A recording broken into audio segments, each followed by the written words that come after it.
Mahkamah Kehormatan Dewan DPR RI Rabu siang 5 November 2025 membacakan putusan terhadap 5 anggota Dewan nonaktif imbas demo yang berakhir kericuhan pada Agustus lalu.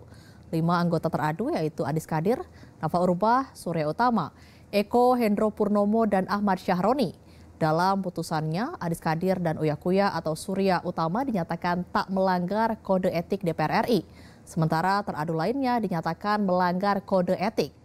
Terkait putusan MKD DPR RI, kami akan membahasnya bersama peneliti Forum Masyarakat Peduli Parlemen Indonesia atau Formapi, Lusius Karus. Terima kasih Bang Lusius sudah bergabung bersama Jawpos TV.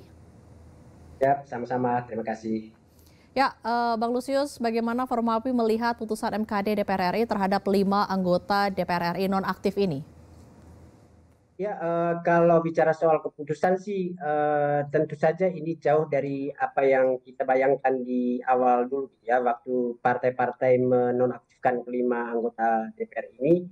Tentu saja saat itu kita berpikir bahwa partai juga mengakui ada kesalahan etik yang dilakukan oleh anggotanya sesuai dengan apa yang kemudian banyak disampaikan oleh kalangan masyarakat, gitu ya. Jadi dengan kemudian berbekal apa yang pernah diputuskan oleh partai politik ini, kita tadinya berharap bahwa ada keputusan yang jauh lebih tegas dari MKD, ya. Eh, dan setelah kita mendengar kemudian keputusan MKD yang membebaskan 2 orang, Pak Adis dengan Uya Kuya, gitu ya.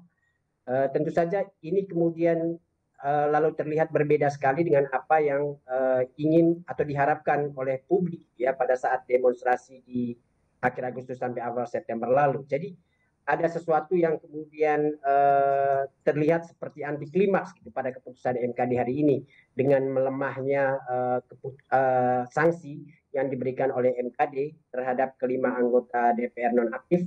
Dan bahkan dari kelima anggota DPR nonaktif itu, 2 diantaranya diputuskan oleh MKD tidak melakukan pelanggaran kode etik sama sekali. Itu artinya menghapus semua apa yang kemudian disuarakan oleh publik di akhir Agustus sampai awal September, ya, bahwa tindakan dan juga pernyataan dari 2 anggota DPR itu diduga bermasalah, gitu ya, sehingga menimbulkan kemarahan publik. Lalu partai politik kemudian menonaktifkan mereka. Jadi partai politik saja dengan keputusan menonaktifkan kelima anggota DPR ini terlihat seperti mengakui ada kesalahan etik yang dilakukan oleh anggota DPR itu.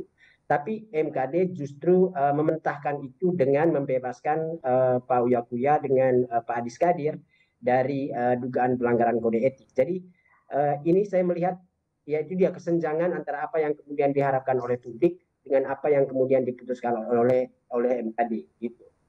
Ya, seperti disebutkan barusan, Adis Kadir dan Uya Kuya dinyatakan tak melanggar kode etik. Menurut dari Bapak sendiri, apa yang menjadi pertimbangan MKD mengeluarkan keputusan seperti itu? Nah, itu yang menarik sebenarnya, gitu ya. Sebenarnya sih saya mau mengatakan bahwa keputusan yang dibacakan oleh MKD hari ini lahir dari proses sidang yang sangat cepat dan tidak mendalam, gitu ya. Karena kita tahu betul proses sidang ini puncaknya itu hanya terjadi pada Senin lalu, ya. Itu pun dengan menghadirkan saksi-saksi saja. Dan keputusan hari ini yang dibacakan oleh MKD itu lahir dari sikap atau pendapat para saksi yang dihadirkan pada hari Senin lalu.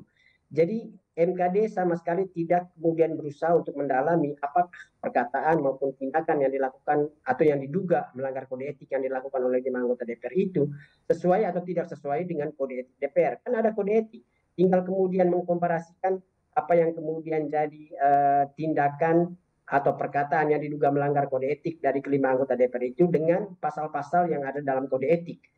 Itu yang tidak terlihat dalam proses yang dilakukan di MKD. Yang kemudian didalami oleh MKD itu lebih banyak terkait dengan pemicu kenapa kemudian muncul aksi pada akhir Agustus sampai awal September yang berujung pada penonaktifan 5 anggota DPR ini. Dan menurut MKD pemicunya itu adalah hoax, gitu ya. Jadi kelima anggota DPR ini oleh MKD kemudian dianggap sebagai korban hoax, gitu. MKD tidak melihat gitu ya, ada sedikit kebenaran dari apa yang kemudian yang menjadi alasan publik marah di akhir Agustus sampai awal September yang berujung pada penonaktifan kelima anggota DPR ini. Jadi saya tidak melihat bahwa keputusan MKD hari ini itu lahir dari pertimbangan etis ya. Mereka justru lebih banyak menyinggung soal urusan hoax, sesuatu yang kemudian harusnya bukan ranah MKD, karena MKD itu menguji soal apakah tindakan atau perkataan anggota DPR itu pantas atau tidak pantas berdasarkan kode etik ya, gitu. Ya, kemudian apakah putusan MKD terhadap Nafa Urbach, Eko Hendro Purnomo, dan Ahmad Syahroni sudah tepat atau terlalu ringan? Bagaimana Formapi melihat ini? Ya, karena tidak ada elaborasi soal apa gitu ya, hubungan antara tindakan atau perkataan Ahmad Syahroni, Eko, dan Nafa Urbach dengan kode etik. Jadi kita sulit untuk kemudian memastikan apakah tindakan atau perkataan mereka itu masuk dalam kategori berat, ringan, atau sedang ya, berdasarkan kode etik DPR ya. Itu yang tidak cukup dielaborasi oleh MKD, sehingga bagi kita kemudian bisa memahami keputusan yang mereka bacakan hari ini. Jadi saya kira sih semuanya itu kesalahannya itu ada di MKD yang memang terlalu cepat dan terburu-buru gitu mengambil keputusan gitu ya, gitu. Ya, apakah menurut Formapi ada potensi konflik kepentingan dalam proses pengambilan keputusan MKD? Kalau itu ya, konflik kepentingan itu sudah sepaket gitulah ya dengan DPR kita saat ini gitu ya, karena kita tahu sendiri anggota MKD itu adalah anggota partai politik, jadi teman-teman dari 5 anggota DPR yang nonaktif itu, jadi sangat mungkin pertimbangan pertemanan itu yang lebih kuat ketimbang kemudian penggalian secara objektif hubungan antara tindakan dari kelima anggota DPR nonaktif itu dengan kode etik DPR sendiri gitu. Ya, apakah keputusan MKD ini bisa menjadi presiden buruk bagi masyarakat Indonesia?